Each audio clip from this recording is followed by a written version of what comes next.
এভাবে আচার বানালে যেই আপনার আচার খাবে একদম আঙুল চেটে পুটে খাবে সেই আপনার প্রশংসা করতে বাধ্য হবে। সো হ্যালো এভরিওয়ান, আসসালামু আলাইকুম। আজকে আমি বানাতে যাচ্ছি কাঁচা আমের টক ঝাল মিষ্টি আচার। আর এইভাবে আচারটা বানালে 1 বছরও যদি রাখতে চান সংরক্ষণ করে, কোনো রকম নষ্ট হওয়ার টেনশন থাকবে না, আর খেতেও কিন্তু বেশ মজার।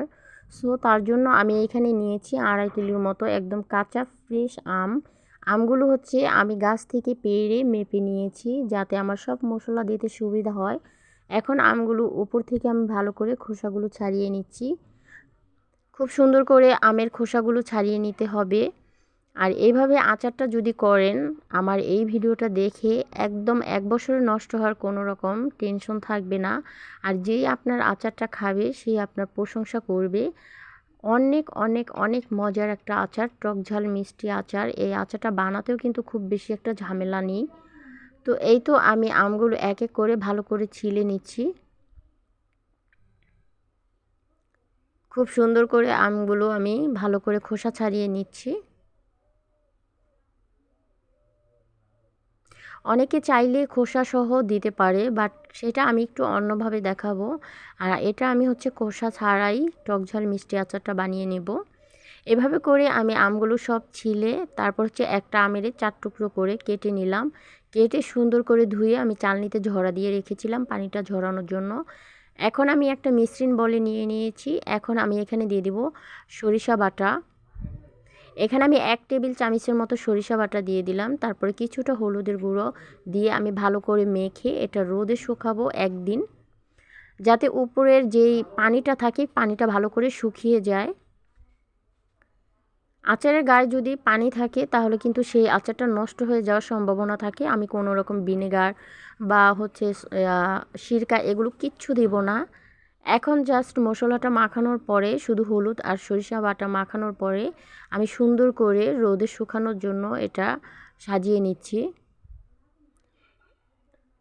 এভাবে করে রোদে শুকাতে দিলে খুব আচারের গায়ে যেই পানিটা থাকে সেটা তাড়াতাড়ি খুব জলদি শুকিয়ে যাবে। তো এই তো আমি রোদে খুব ভালোভাবে এটা শুকাতে দিলাম। জাস্ট আমি একটা দুপুর শুকাবো, খুব বেশি শুকাতে হবে না। তো এই তো আমি দুপুরের সময় একদম শুকাতে দিয়েছিলাম টাটকা রোদে। এটা বিকেলের সময় আমি নিয়ে যাব এখন। দেখেন কতটা শুকিয়ে গিয়েছে, অনেকটা পানি টেনে আমটাও অনেকটা শুকিয়ে গিয়েছে। তো এখন আমি নিয়ে যাব এটা। এখানে আমি আচার বানাতে যা যা আমার লাগবে সব রেডি করে নিয়েছি। এখানে আমি নিয়েছি 1 গ্লাসের মতো সরিষার তেল, চিনি, 5 ফোড়ন, শুকনো মরিচ, আস্ত রসুনের কোয়া, বিট লবণ, নর্মাল লবণ, মরিচের গুঁড়ো। ফার্স্টে আমি রসুনটা একটু হালকা থেতো করে নিব। খুব বেশি থেতো করা যাবে না, হালকা একটু থেতো করে নিলাম।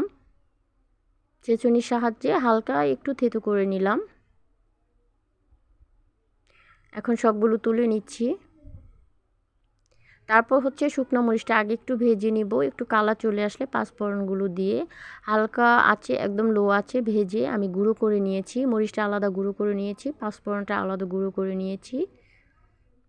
এখন আমি একটা প্যানে তেল 1 কাপ দিয়ে তারপর রসুন কুচিটা দিয়ে দিলাম, দিয়ে একটু ভেজে নিব। রসুনটা যখন একটু কালার চলে আসবে, কালারটা একটু চেঞ্জ হয়ে যাবে, তখন হচ্ছে আমি এক এক করে সব কিছু দিব।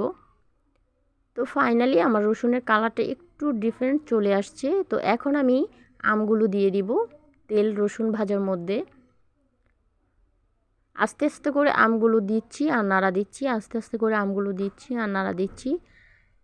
এভাবে আমগুলো সব দেওয়া হয়ে গেলে একটু নাড়াচাড়া দিয়ে আমি এখানে দিয়ে দিব পরিমাণ মতো চিনি। যেহেতু আমি টক ঝাল মিষ্টি আচার বানাবো, সেজন্য চিনির পরিমাণটা বুঝে শুনে দিতে হবে। বেশি হলে গিয়ে চিনি যদি বেশি হয়ে যায় পরিমাণে, খেতে কিন্তু একদমই ভালো লাগবে না।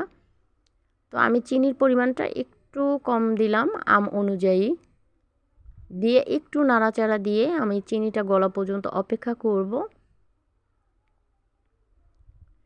সুন্দর করে নাড়াচাড়া দিচ্ছি। এখন দিয়ে দিলাম 1 চা চামচের মতো লবণ। লবণ যদি প্রয়োজন হয় সেক্ষেত্রে আমি আরও পরে দিব, আর সাথে তো বিট লবণ দিবই।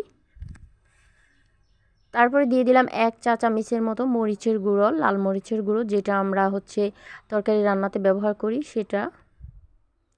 দেখেন অনেকে আচার বসালে কিন্তু অনেক পানি বের হয়, বাট আমার আচার থেকে কোনো রকম পানি বের হয় নাই, জাস্ট তেল। যেহেতু আমি একটা রোদ দিয়ে শুকিয়ে নিয়েছি, আমার মনে হয়েছে আরেকটু লবণ দরকার, সেক্ষেত্রে আমি আরেক চামচ লবণ দিয়ে দিলাম। এখন দিয়ে দিলাম 1 টেবিল চামচ হচ্ছে ভাজা পাঁচফোড়নের গুঁড়ো, দিয়ে আবার আমি নাড়াচাড়া দিয়ে নিচ্ছি, সুন্দর করে মিশিয়ে নিচ্ছি।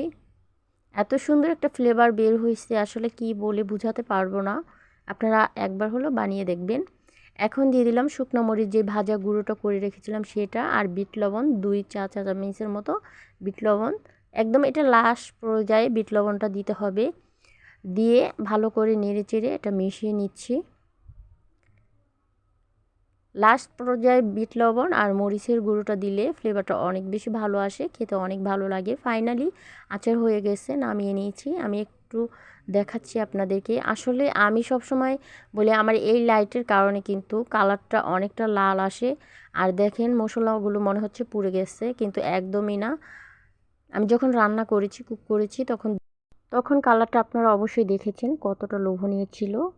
তো এভাবে একবার হলো বাসায় ট্রাই করে দেখবেন, সত্যি দারুণ মজার একটা আচার। যাকে খাওয়াবেন সে আঙুল চেটে পুটে খাবে। তো আজকের মতো এই পর্যন্তই। আল্লাহ হাফিজ।